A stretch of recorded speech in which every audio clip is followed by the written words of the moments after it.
বন্ধুরা, আমরা আজকে এই পাকা ঝাল ভাজবো। পাকা ঝালটা কিভাবে ভাজবো সেইটা দেখাবো। এটা আমি ফেড়ে দানাগুলো বের করে নেবো, নিয়ে তারপরে ধুয়ে এটা একটু অল্প নুন হলুদ দিয়ে ভেজে নেবো, নিয়ে তারপরে বেসন দিয়ে আমি এটা ভাজবো।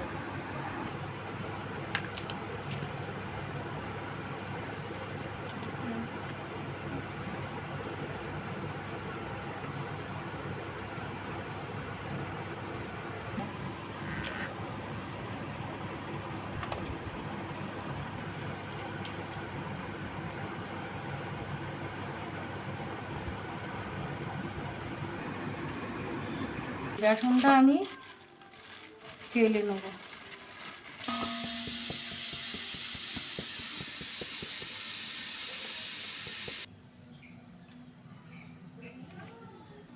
এতে একটুখানি লবণ দেবো, একটুখানি হলুদ দেবো, একটু ভেজে নেবো, না তো এর গায়ে বেসন ধরবে না।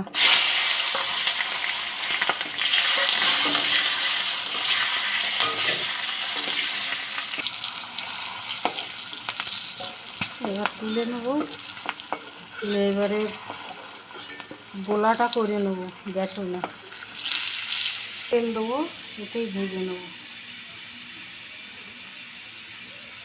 প্রথম লবণ দেবো, সামান্য হলুদ, এবার দেবো ঝালের গুঁড়ো, তারপরে দেবো জিরের গুঁড়ো, এবারে দেবো ধনের গুঁড়ো।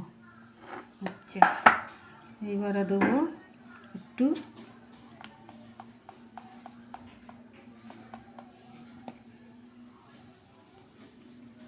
জল, এবার দেবো চিলি ফ্লেক্স,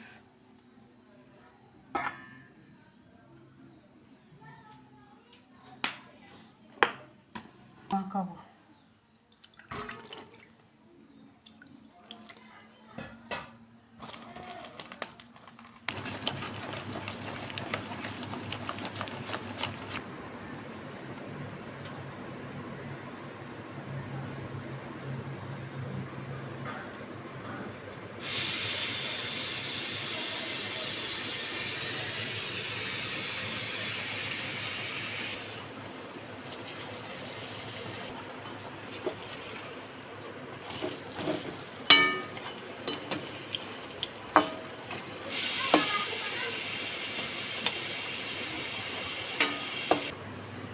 দেখো বন্ধু, এই আমার পাকা ঝাল ভাজা, এই আমার কমপ্লিট।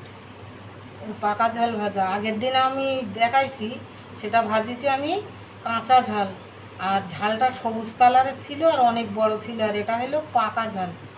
এই পাকা ঝালটা এই যে আমি ভাজলাম, এই আমার ভাজা কমপ্লিট হয়ে গেল।